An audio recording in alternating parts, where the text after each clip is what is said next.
saya F 2018-0110 kelas B2. Baik, di sini saya akan menjelaskan materi farmakoterapi yang berjudul regimen antimikroba pilihan.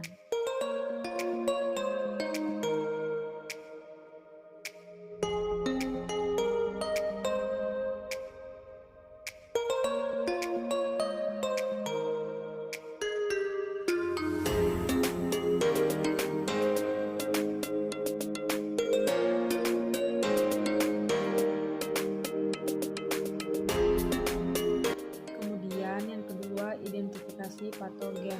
Bahan tubuh yang terinfeksi harus diambil sampelnya jika memungkinkan atau praktis. Sebelum instruksi terapi antimikroba, warnaan gram dari bahan dapat mengungkapkan bakteri, atau pewarnaan tahan asam dapat mendeteksi mikrobakteri atau actinomycetes. Keterlambatan dalam memperoleh cairan atau jaringan yang terinfeksi sampai setelah terapi dimulai dapat mengakibatkan hasil fotonegatif palsu atau perubahan komposisi seluler dari kimia dan cairan yang terinfeksi. Yang ketiga, pilihan terapi presumptif. Berbagai faktor harus dipertimbangkan untuk memilih terapi antimikroba yang rasional, termaksud tingkat keparahan dan ketajaman penyakit, faktor pejamu, faktor yang berhubungan dengan obat yang digunakan, dan perlunya penggunaan beberapa agen.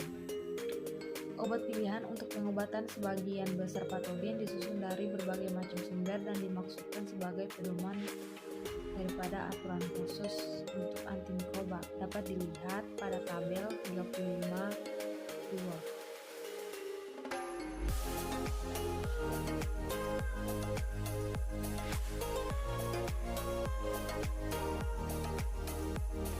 Kemudian faktor pembawa.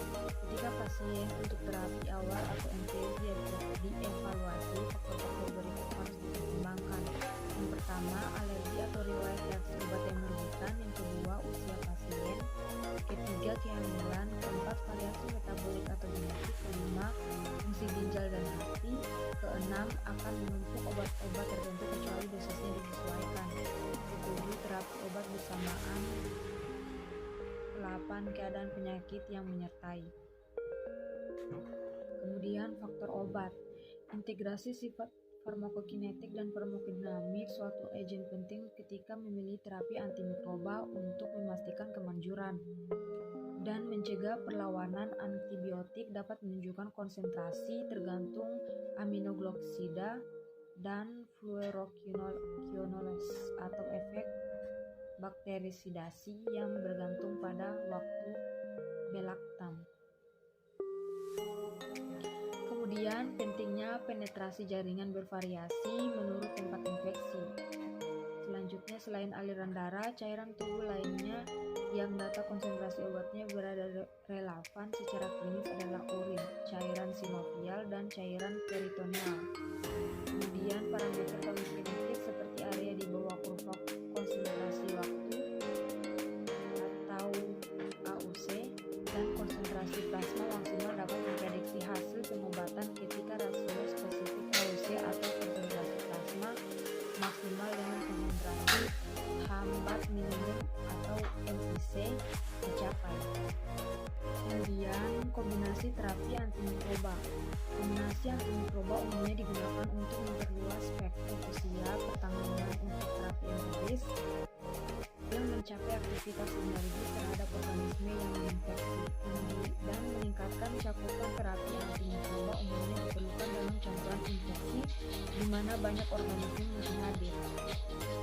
Pertama, sinergisme. Pencapaian aktivitas antimikroba sinergis menguntungkan untuk infeksi disebabkan oleh base gram negatif pada pasien imunosupresi. Secara tradisional, kombinasi aminoglucosida dan laktam telah digunakan karena obat-obat ini bersama-sama umumnya bekerja secara sinergis melawan berbagai macam bakteri. Namun, data yang membuktikan kemanjuran untuk sinergis atas kombinasi non-sinergik lemah. Yang kedua, kekurangan terapi kombinasi. Meskipun ada efek yang berpotensi menguntungkan dari menggabungkan obat-obat,